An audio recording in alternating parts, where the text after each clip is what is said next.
Welcome to the Buy Box Experts podcast. We bring to light the unique opportunities brands face in today's e-commerce world. This episode is brought to you by Buy Box Experts. Buy Box Experts takes ambitious brands and makes them unbeatable. They have a team of consultants that will identify key low-hanging fruits for some of your best-selling ASINs on Amazon. I am one of those consultants. Please reach out. I'd love to talk with you. Even if it doesn't make sense for us to work together, please, we'd love to learn about your business. If you want more revenue as an Amazon seller, go to buyboxexperts.com. Click on the free analysis button. You may get connected with me or one of my colleagues. Today, I am very excited for this. We have Trevor George, founder and CEO of Blue Whale Media. Trevor is a brand new father. His son's 5 months old now with a passion for digital marketing. He is also the CEO of the nation's largest soft lines manufacturer of licensed merchandise, a company called Trevco. And I read in a New York Times article that he and his wife Morgan met in 2015. And after that, he took her to dinner 10 nights in a row. Gentlemen, take notes. If you want to learn digital marketing and you want to learn how to win a wife, Trevor is your guy. I'm absolutely stoked to have him on the show. Trevor, thanks for coming on. Cool. Thanks for having me. Tell me about the dates, man. I got to know. Did you wait 3 days to call her after you met her, or was it just right into it? I tried to call her. She wouldn't give me her number, so that was a battle. But when I finally got it, since I live in Detroit and she lived in New York, I had to take her, I had to use as much time as I could while I was there. Why were you in New York? I was in New York speaking to some of our licensed brands like Sesame Street and Viacom and showing them some new samples of some new products that we were making. Nice. And just by serendipity, do you guys have mutual friends that you met? It was at like a club, right? Or a bar? Yep. She had just broken up with her boyfriend. I guess I'm the rebound guy, the rebound guy. Her sister went to University of Michigan where I went. And so that's how we got introduced. Okay. Right on, man. So I watched, you sent over a video to me of you speaking at the e-tail conference. Thanks for sending that to me, by the way. I wish I could have been there. It looks super fun. Can you tell me a little bit about the event? Like, who was there? What was the focus? What were you talking to people? Because you were boothing, right?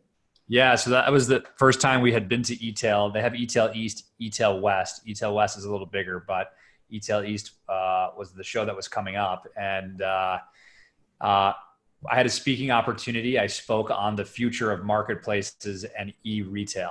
I speak less as a futurist and more, if this is happening right now, then this probably will happen in the next 5 years. So it's not in the next 20. It's what we think is going to happen very soon. So that was a really exciting opportunity. There was about 1,000 people in attendance.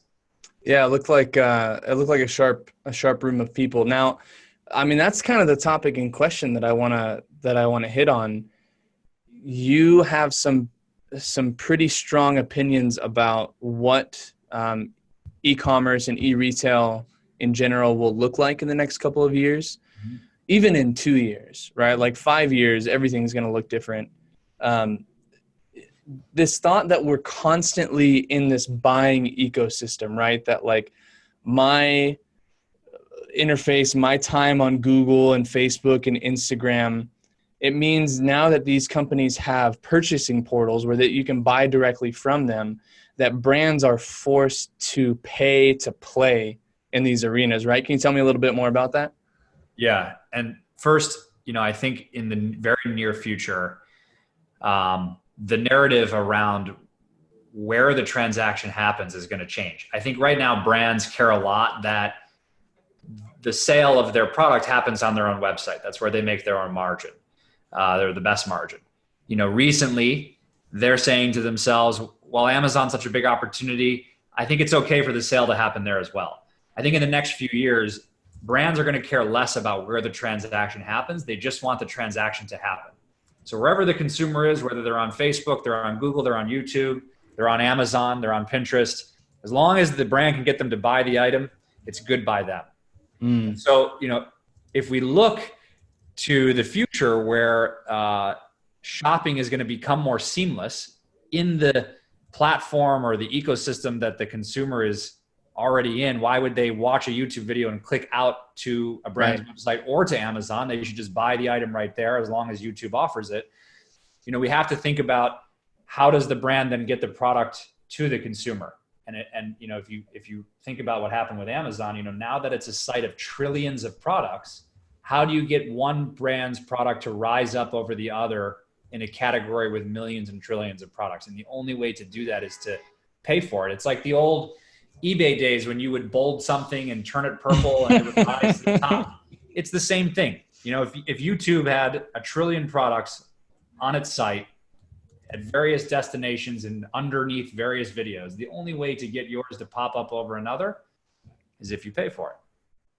So, people always talk about being constantly advertised to, right? Like, we're just constantly inundated. Nowadays, you open up your phone, it's like you're looking at a whole bunch of Vegas billboards that are just constantly hitting you.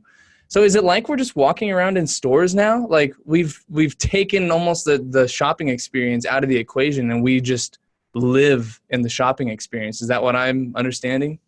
So I think that banner advertisements or obtrusive advertisements will always be the case. But if we relate the analogy to a store experience, I don't think that selling a product is going to be uninvited. For example, if I was at a store like Best Buy and I saw an end cap display that Bose paid for, it's probably going to happen in the headphone aisle next to all the other headphones. Okay. I already have intent to purchase. I've indicated that I'm looking at headphones. I'm in that area. I'm at that end cap.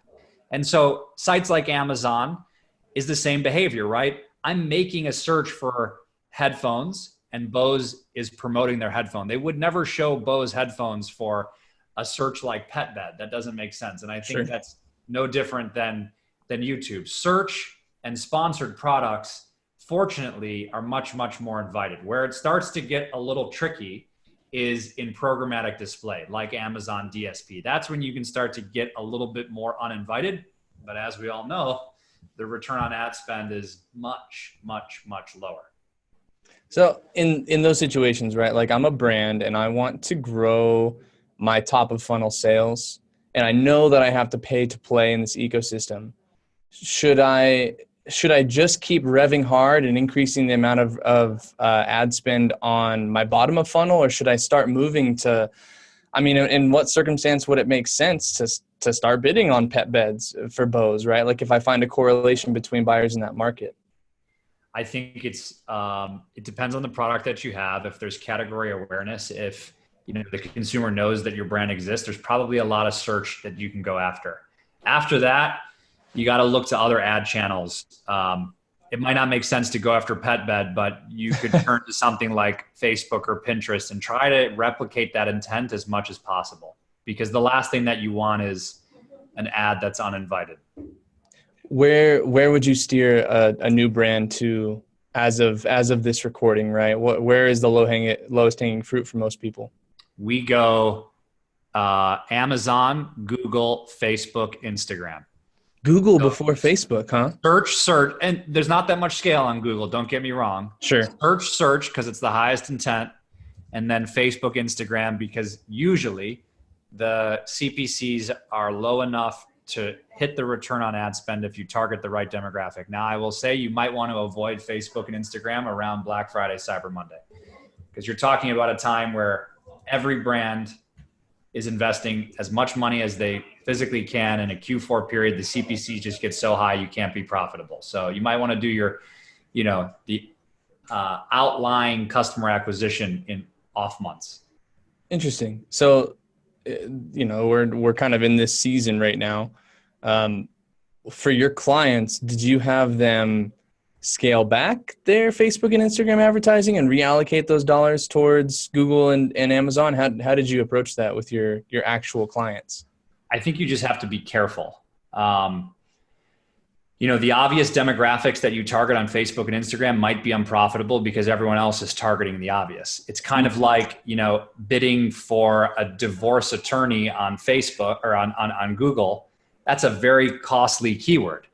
But if you bid for, what is a divorce attorney, Maybe it's a little bit lower of a CPC. So you kind of have to find the niches. We do a lot of our customer acquisition before Black Friday and Cyber Monday. And then you just rev super hard on the actual search-based advertising platforms like Google and Amazon. Did you do any DSP, the display ads during Black Friday, or was that just a total waste? We do some for omni-channel brands that also value brand awareness. That value brand awareness. Meaning, we don't expect any client to go into Amazon DSP and make a profit on their ad spend. There has to be an understanding that someone's going to see the ad and maybe buy it at some other channel that we can't connect. That, the impression we make with the display ad keeps them top of mind for another moment later in the future. So then when that person goes back, you're in their awareness, maybe even their consideration set, and it's more about getting them to buy now when you're doing like a sponsored product or a sponsored brand instead. Yep. Yeah, I think that makes a lot of sense. Trevor, I think the thought that I was having while I was listening to the e-tail conference was, you mentioned like a futurist mindset. And I think that is still fair, right? I think that you're being very practical by saying, okay, what do we do in these moments, given that these marketplaces are swallowing websites and making it this pay-to-play structure? So my question would then be, okay, therefore what? Right? Like brands have to pay to play, but how do they do it well, right? Like what's the best first step for somebody to take, given that this is the trend that we're going? Because I do agree with you. Absolutely. And I think that I look at it just like life. If we want to survive triple heart bypass surgery, we find the best doctor.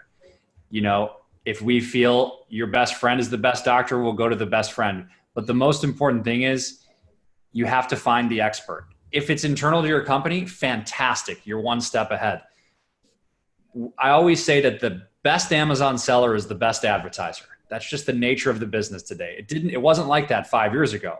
The best Amazon seller was the seller who could generate the reviews in the best way. Right. That's different today. So if you want to be the best seller, find the best advertiser, find the best technology, get the best strategy. That might be internal to your organization or it could be external. Do you think for those that are considering, kind of leveraging Amazon and really revving hard on it, that it would be better for them to hire an agency? Like what's kind of the situation analysis that some of these brands should be considering? We'll do 30 million this year on Amazon. We'll do 50 million next year. It still doesn't make sense for me to bring in advertising in-house because we're never going to be able to find this golden goose of a person that is an expert at Amazon advertising. There's literally a handful in the United States, and then get them to move to Michigan and work for us. It's not going to happen. So, when I first started my business up until $15 million, I hired CPC strategy. How about that? Oh. And once I realized that we could do it better with smarter technology, we started our own agency to manage it. And so now our Amazon business is a client of our agencies. At what point did you realize that you could do it better? Probably after 8 months. Really? 8 months? 8 months of weekly reporting and monthly reporting. And, I think the only way to win at Amazon is to read the fine print. And I started getting a little bit more into their API documentation and understanding that there's more data you can get through the API than you can just through the advertising console. And when I realized that, and that my partner CPC strategy at the time wasn't using that data in the ways that I thought they could, that's when we discovered search term isolation, which is, really our core competency in advertising. Perfect segue. Give me some details about that without revealing all the secret sauce. So Google and Amazon handle keywords and search terms differently. The quick example is that when an advertiser creates a campaign and targets a keyword, it really serves that ad for many variations of that term. And the problem is there are some phrases that are profitable and some phrases that are unprofitable. but you can only set one bid for that keyword. I'm going to bid $1.73. That same $1.73 gets applied to all the variations and phrases, regardless of whether they're profitable or unprofitable. The key to Amazon is figuring out how to set your bid higher or lower on every phrase individually. And so what we do is we isolate every phrase that has ever made a sale for a product in real time, and then we manage the bid up or down given the profitability goals of the campaign or the client as a whole. Now, you're talking about actual phrase match campaigns, right? So is the isolation aspect of it then moving the terms that are profitable to exact match campaigns from there? Exactly. We believe that a majority of a person's ad spend should be done on exact match. Now, that's not going to happen right away because we use broadened phrase to figure out which phrases actually drove a sale. Regardless of whether or not that phrase will drive another sale, it doesn't matter to us. But we move over time almost 80% plus of the budget to exact match. Wow. Do you guys even really mess with broad these days? Only if the client has never used broader auto. We use broader auto, when a client says, hey, I'm introducing a new product. Well, we need to figure out which phrases on Amazon actually drive sales. And so we'll use broad and auto in those cases. But over a product's life cycle, after 6 or 12 months, the amount of spend through auto and broad should be less than 10%. That makes sense. Very little.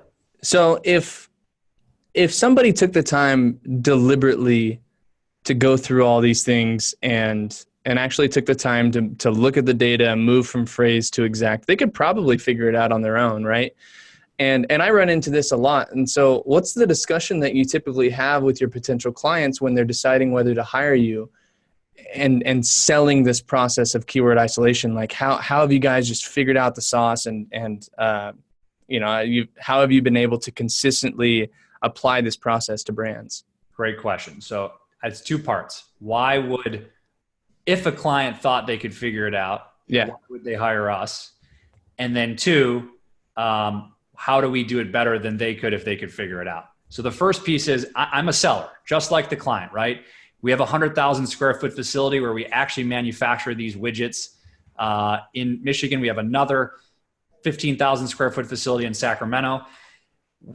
The company is the 100 plus people are built on the foundation that we are the best at product development, manufacturing, logistics, think Amazon FBA, seller fulfilled prime, FBM, customer service, and writing our own descriptions and taking our own pictures. We're in that business. If Amazon wasn't around, we'd figure out how to make a catalog. That's the business we're in. And then we can figure out how to sell orders. We can figure out how to do the finances for it.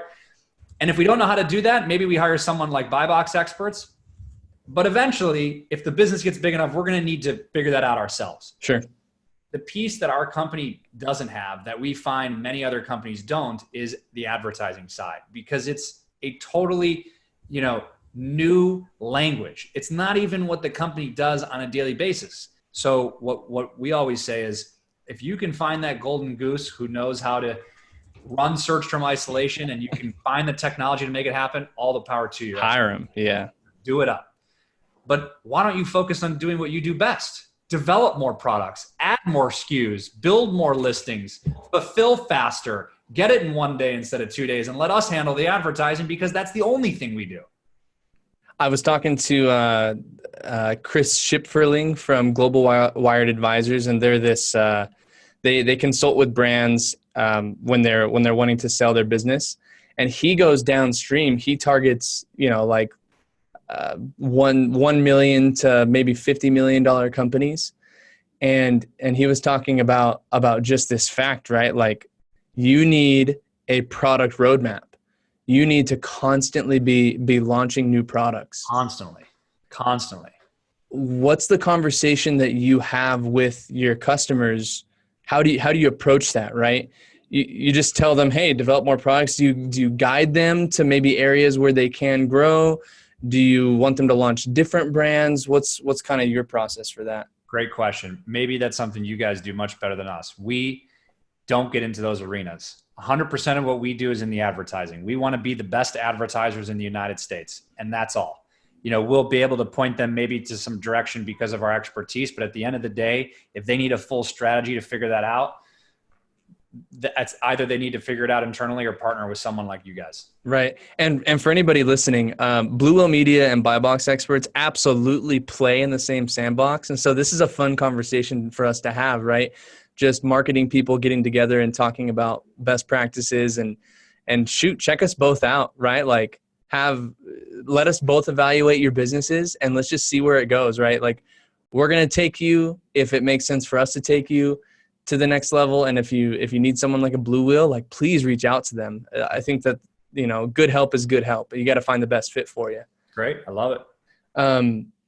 Advertising as a new language. That's interesting. So you guys have created this new language. That's going to be the future, man. AI is just going to speak advertising to us, and the best companies are the ones that can speak to the robot the best. That's it.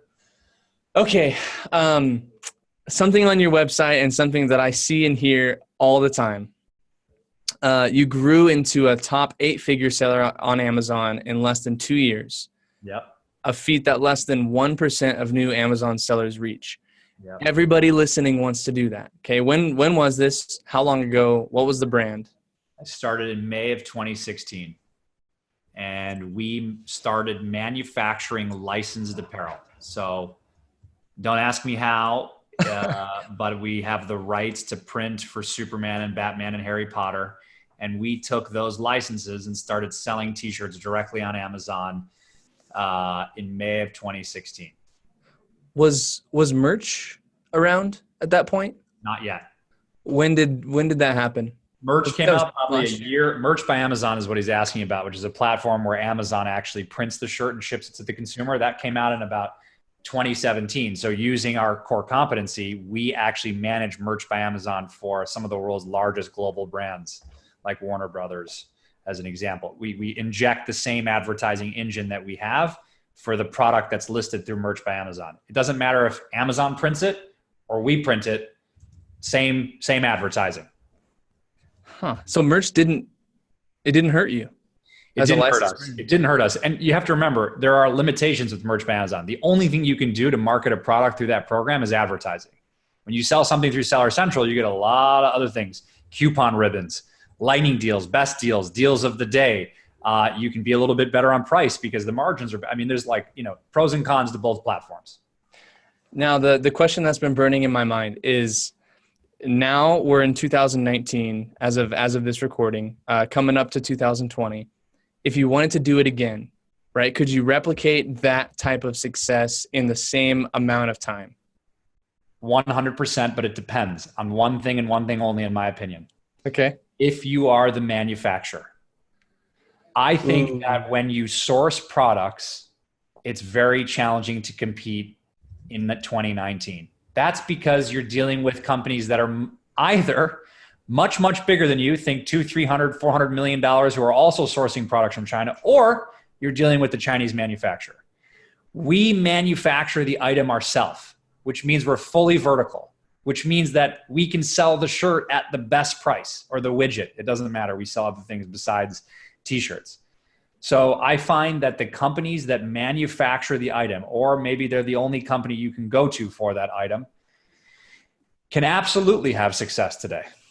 So that's not, by the way, that's not a one-size-fits-all strategy. You're just, if it were 2019 and I were to re-enter the Amazon world, I probably want to be the manufacturer.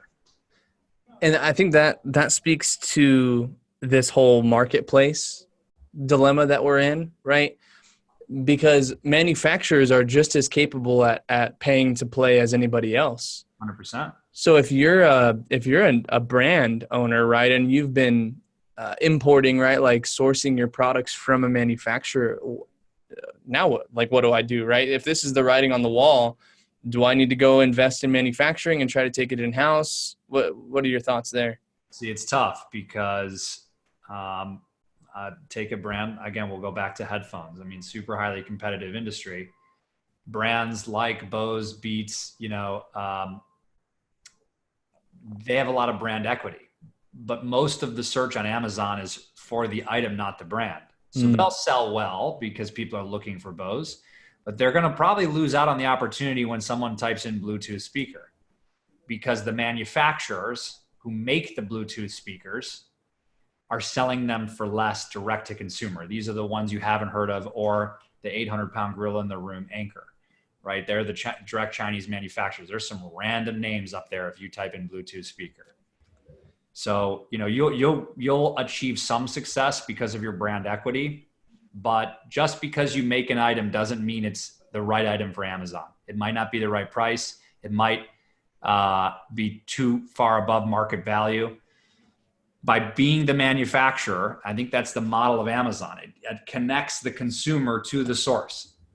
So if that's the philosophy, besides the idea of having many people sell the same thing and driving the price down, you might want to follow that model.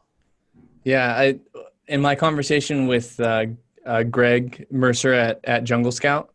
Curious his opinion. Very curious. Oh, he is absolutely of the opposite opinion. Because you take this guy who has 250 SKUs that have absolutely almost zero brand grouping, right? Right. It's marshmallow sticks over here, it's baby blankets over here, and he's been able to use this tool to launch all these products. I guess my question for you, and you could even talk to Greg in this moment. I hope he tunes into this episode. Are those days going to go away with the trend? Did he say how big his business was? Yeah, I think he's got a couple of 8-figure businesses, but in total, yeah, probably just below the 9-figure mark, honestly. Oh, on Amazon. So he's going to do 100 million on Amazon? I have some notes on it. I'll have to double check, but he's getting close to that mark. Okay. Well, all the I'm not the guy. I'm not the guy. If please send me 10 people who have used a product hunter to make an unrelated, non-branded business on Amazon today. His marshmallow sticks date back to 3 years ago or 5 years ago. Yeah, you remember the case study? I mean, those are great. You created great listings, right? But I mean, you're asking the question, if it was redone today, show me 10 people. If anyone's listening, please raise your hand if you've done this. I would love to know, because it would help validate this question that's being asked. We have comments. Reach out to both of us, because this is a conversation that I think Amazon doesn't really want to have, because they want more people sourcing more products all the time. But that's a deterrent in my mind for the homie college student that's trying to make a buck on the side, right? He's got reselling, he's got white labeling. The guy's not going to go out and get a manufacturing plant. So what do you tell this rising, group of entrepreneurs? I had a really smart guy. He's in the finance world and hedge funds in New York on Wall Street. And he saw the trend of Amazon, just like we all do, right? And he said, I'm going to dabble with this. I'm on Wall Street. I hate it. What if this could be my answer out of Wall Street? And he created a watch box where you store your watches in. And he sourced one at a pretty effective price. Retail was competitive. He used Jungle Scout, found the medium price. It was medium competition or lower. He launched it. He paid for advertising. He got it to like 22 reviews, which was above the review threshold. Mm-hmm. And the business never went past like 10 units a month. So, that's my experience. I'm not saying that I'm wrong. I would just like to be proven wrong. Sure. Huh. Back to Wall Street, I guess, for that guy. Christian's still on Wall Street. Christian, if you're listening to this, go and acquire a manufacturing company. Exactly. I want to go back. You gave the example of Beats. You work with House of Marley. Yeah. I met these guys at CES last year. And from the looks of the case study, go and check it out on the Blue Whale Media website. It's actually pretty staggering, the amount of work that y'all did for them. Yeah. And the impact that it had. Can you walk me through kind of the starting point of when you got in contact with the brand and what some of the first steps were there and how you evaluated, what their growth potential could be? So we started working with the brand really early on, and the parent company is a global, very large consumer products company that had a health and wellness division, and they were entering consumer electronics. So, their growth, we were not the reason for their growth. We only helped it. We added fuel to the fire. So we started with them really early on. I mean, they had, I think, 1,000 followers on Instagram. We do other things besides Amazon. We're talking 6 years ago when the brand was in its infancy and maybe only in the United States. And today they're in, 80 plus countries. They're global. We were a companion to their marketing efforts for sure. How do you feel like you enabled that, right? Like, what was the main thing that you did in order to make sure that their success was, secured? That's a good question. I think actually they were the reason for their greatest success. And that's because they put a lot of time and energy into branding. At the end of the day, the world didn't need another headphone or another Bluetooth speaker. We had enough, and we have enough. But they spent so much time positioning the Bob Marley vision into their brand name that by the time it got to us, our only responsibility was to try to get that brand in front of someone who might like it. They stayed away from the heavy Rastafarian bootleg kind of culture that happened around Bob Marley. Right. And really only included the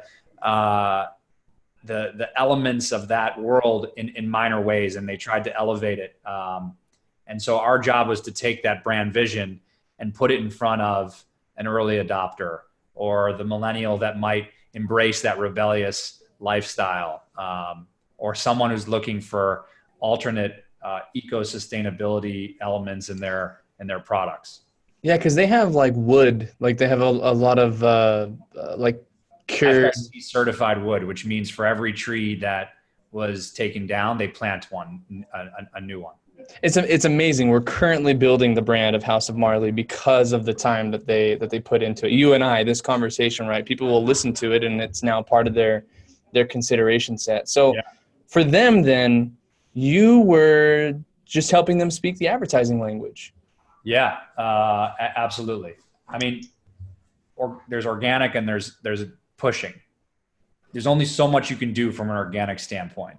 Sure. So if you really want to scale, you have to push the brand into the conversations, whether that's on Instagram or on Facebook or on Amazon. And so, it's one thing to create the organic foundation. We also worked with them on the paid side as well. And just for people listening, to kind of brag about Blue Wheel, just from the hip, can you tell me some of the growth that they experienced in terms of like percent advertising efficiency, revenue growth, stuff like that? Yeah. We're talking about a brand that barely did anything on their own e-commerce site, that was doing tens of thousands of dollars by the time he left, a brand that started at 1,000 followers. That's well over 100. We're in one country now, they're in 80, with presences all over. So it's got a significant Amazon presence as well. And one of the leaders in sustainable consumer electronics. It's amazing case study. Go check it out. Speaking of case studies, I want to tie two ideas together. Your wife has a brand called the handbag raincoat. Yeah.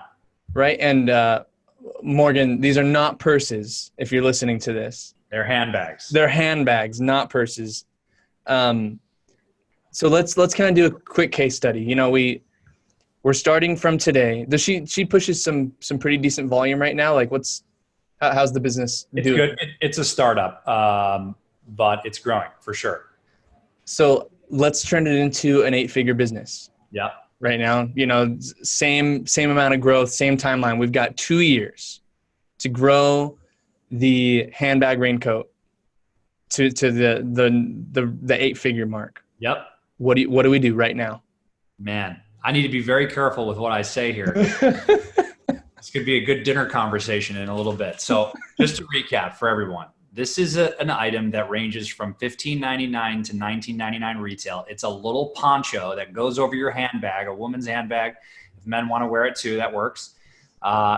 When it rains, so that your handbag doesn't get wet. She's from New York City. She was used to, walking on the street, and when it rained out of nowhere, her handbag would get wet. Doesn't matter what price the handbag is, it gets ruined, right? So she's done well, hundreds of thousands of dollars in sales. I'm her husband. She could have come to me and said, help me with my marketing. You're the marketing guru. She did do that many times. Her parents did that. Her sister did that. And I tried. And I've learned that at this point, there are certain things I won't touch with a 10-foot pole, one of them being my wife's business, but the other being a product like a handbag raincoat. And I'm going to tell you why, because it's really important that before thinking about the advertising or marketing strategy, you realize the price and position of the product. So what is the handbag raincoat? It is a product no one has ever heard of, which means nobody searches for it.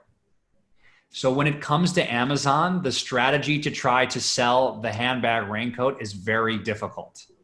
The only way that we can possibly sell that product on Amazon, and I'll get to off Amazon in a second, is a few different ways.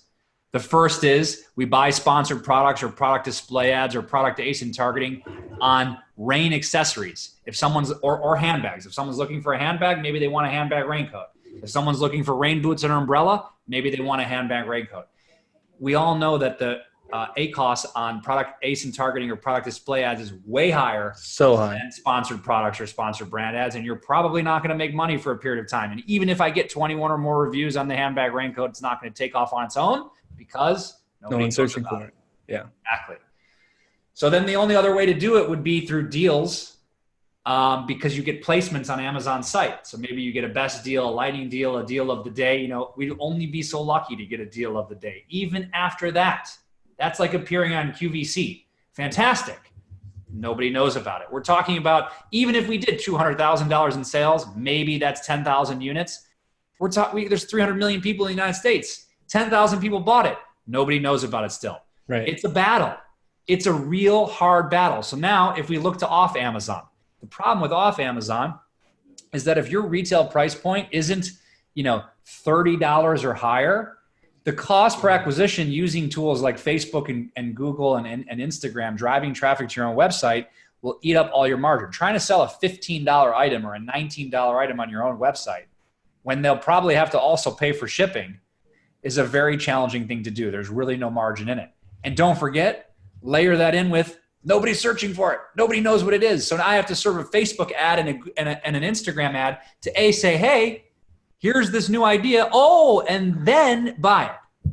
Very hard thing to do. Needless to say, my wife doesn't like me very much because I couldn't market her product. But we like to find products that are in categories that are already searched for and already socialized about. If they're searched for and socialized about, it's the strategies are there.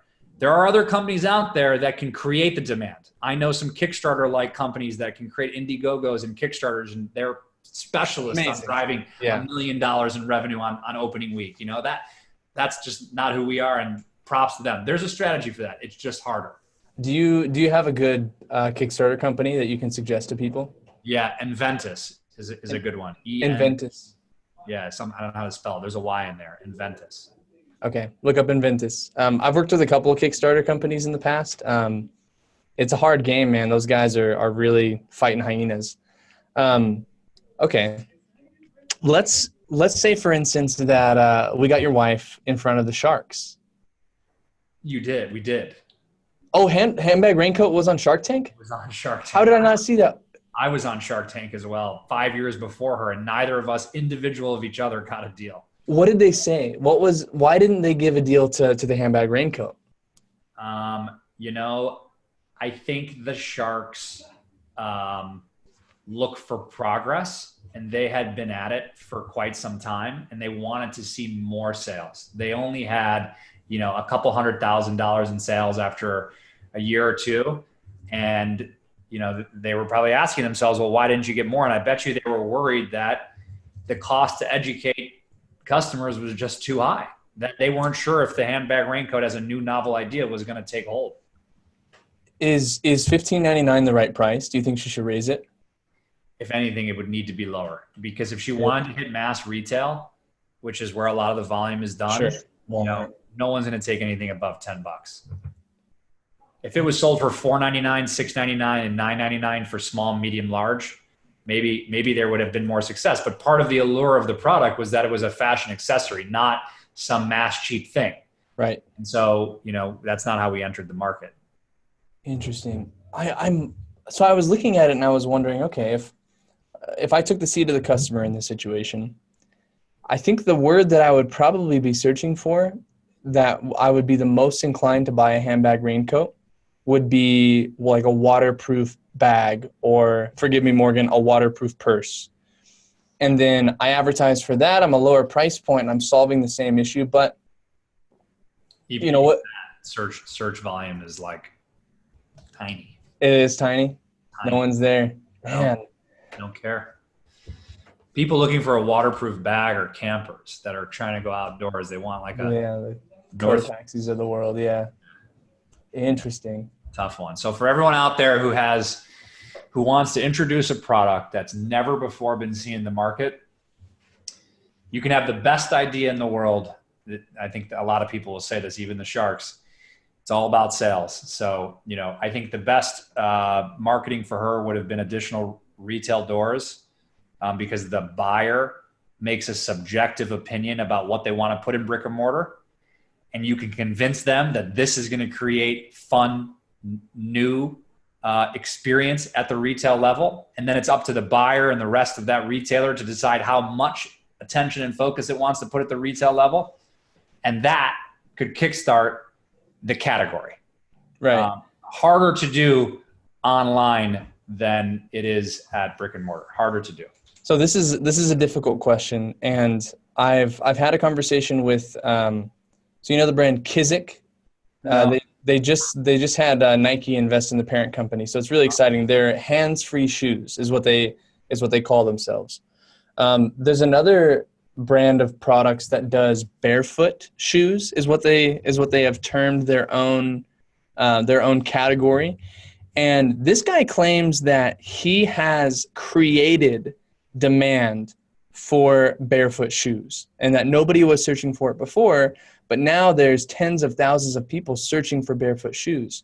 So if you were to do that for a new product, how do you think that process goes? How do you create a keyword to be searched on Amazon? Does it have to come from Google, Facebook, and Instagram, top of funnel type of stuff?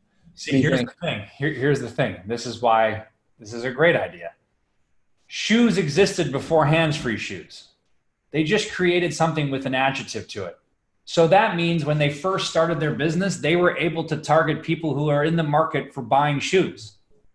And all they had to do is say, we do it a little bit differently. We're not for everyone who wants shoes, but we're for people who would value hands-free shoes. In the case of handbag raincoat, I can't target, anything related. There's nothing that pre-existed that I can build on top of. I always look at marketing like, when they, what are those building logs? The log cabin where they put one log, you do the other log, you do the other log, you do the other log, and you build on top of each other. Give me a category with an existing log, because the last thing I want to do is be the first person to lay that log.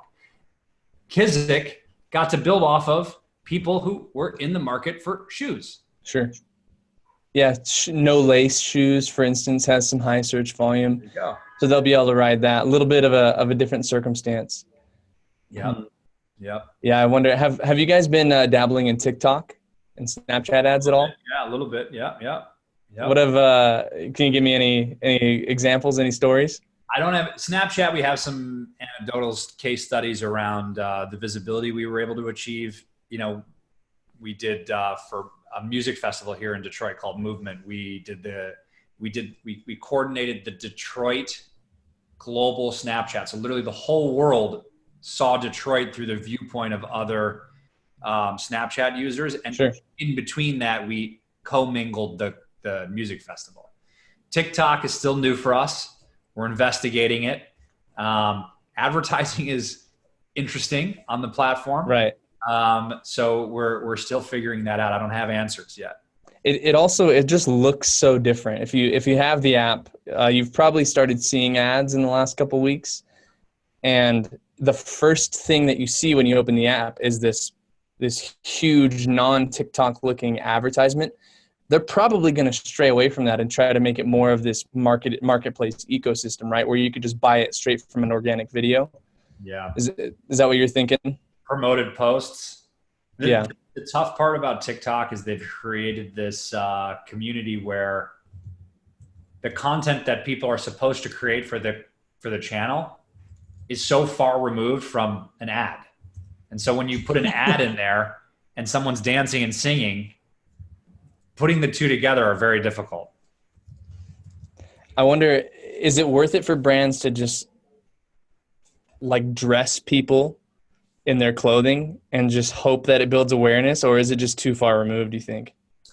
I think if I look at influencer marketing, because it's so saturated today, me as a consumer, I buy things that I know the influencers I respect actually use. But the problem is, the FCC requires people, if they get paid, to write hashtag ad. Not everyone does it, but it's supposed to be the requirement. So then I know that they're not actually using it. It's probably a lie. The more brands can, maybe it's like an endorsement or a product placement in a TV or a movie. It's in the background. Right. People are using it. And then maybe others will be influenced by it. But I'm not, as long as people have to write hashtag ad, that becomes very difficult. Party on, Garth. If you remember seeing that old one with the deliberate advertising. Yeah. The last thing I want to talk about, speaking of futurism, is do you have an Alexa or a Google Home or any of those types of things? Yep. So there's two topics that I want to hit on. Number one is for marketers, right? And Gary Vaynerchuk, right, is probably the person that started this whole Paul Revere thing for voice. But he talks about how that's going to eventually be the way that we search for products, is all through voice or through these AIs that we communicate with. And so if this is going to be a major focus for e-commerce businesses in terms of buying into these ecosystems, have you all been looking at how to use voice for your brands, and how do you think an approach should work when looking at those markets? Good question. You have to be careful as to how early you are. I think the idea that everything is going to be done through voice is very early. I might reorder something that's an everyday commodity like detergent or batteries or something that I understand happens today. There has not been true studies. Amazon has never released, this mass adoption of voice for everything we buy. And you have to time your investment with the market. And in my opinion, it's too early. I wouldn't, unless we're talking about a consumer product goods company like a Windex or a Unilever or a Procter & Gamble, my investment in voice would not be that big today. When do you think the tipping point comes? If you could, we're talking, I'm asking you to look into a crystal ball, but how far away do you think we are? I'm not bullish on voice, so I think we're very far. 10 right on. I think voice and intuitive video have to be combined. For instance, the only time I've had a good experience with Alexa is with the Alexa screen. If I say I want to buy something, I need to see it verified. Sure. So I need that interaction between video and voice to be seamless. That makes sense. Now, switching gears a bit. So this is kind of Big Brother. I'm working on a research study with one of the local universities here to track what people are looking at when they're viewing their phone, more specifically when they're looking at their app on Amazon. And I mean, we know Amazon has probably done research like that, but we want to know as an agency. My wife is probably the biggest opponent of this trend of big data, right? Oh, they're listening to me like, oh, I mentioned a mattress and then someone advertised a mattress to me, or I was even talking about like going to the doctor and I was getting advertisements for going to the doctor. I kind of wanted, you're a marketer, right? And you're very much in this world of, hey, I want to use that data to give you the best thing, right? Like if I know the size of your bed, I know when you get paid, I know that you're having back problems, I should be able to advertise the right mattress to you, and that will improve the quality of your life. So a couple of questions on this. Firstly, in terms of big companies, big data holding all of this and not really telling us all that they have access to this and they're using it, what do you think that they should do? Should there be a very clear disclosure for the fact that Alexa or your phone are listening to you? Or is the way that it's done now just fine, and the people who are aware of it should just get over it? What do you think? Can I ask a question first? Yeah, please. Based on your experience, what is the issue someone has with someone having all that data? Ooh, you're asking the wrong person. I think praise, right? Like, hey, wiretap, like I want a 20% discount on this thing. Right. So everyone else, shut up, let them have the data and make your life better. That's what I'm What's thinking. wrong with you? If you have a good case and you have a logic behind it, give me an if then. Tell me a scenario why that doesn't make sense. Unless you're hiding something that is a threat to human population, then, what is the issue? What's the issue? Yeah. What do you think that people would say to that? Because I prompted my wife with the same type of question, and she was like, well, we have a right to privacy. A right to privacy. You do have a right to privacy, a right to have sex privately, a right to be naked privately, a right to, do whatever it is you do in your home privately. Right. But you're out there pushing yourself and your interests to the rest of the world. You're already doing it. Right. You step online, you step outside your home. I'm sorry. You're done. You're done. Unless you want to do an incognito window, you can block everybody. So fine. I almost wonder, yeah. And I'm of the same opinion, right? Please give me more data. Yeah. Because then I'm not going to advertise crap to you and my cost per click goes down. Right. So I'm on the same page as you. Well, Trevor, this has been a blast. BlueWhaleMedia.com. Guys, go check them out. They offer all kinds of services, right? Like pimp yourself for a minute. We are going to be the largest Amazon advertisers in the country because of our advanced Amazon advertising strategy, search term isolation. But we are not your only answer. There are fantastic agencies like BuyBox Experts that also do advertising, but they do many other things and they can help take you to different places. We're your answer for one piece of the puzzle. I love it. I'm touched. Thank you. What are you working on? Anything new that people should go check out? Do you have any books coming out? Anything like that you can refer people to? We'll be at Prosper. We'll be at IRCE. Come see us. We'll have some interesting things coming up that'll be launching in Q1. We can't tell you what they are. You will definitely see them. I promise. It's going to create some noise. Oh, man. Secrets make friends, hopefully. Well, Trevor, thanks again for coming on the show. Thanks a lot. Thanks for listening to the BuyBox Experts podcast. Be sure to click subscribe, check us out on the web, and we'll see you next time.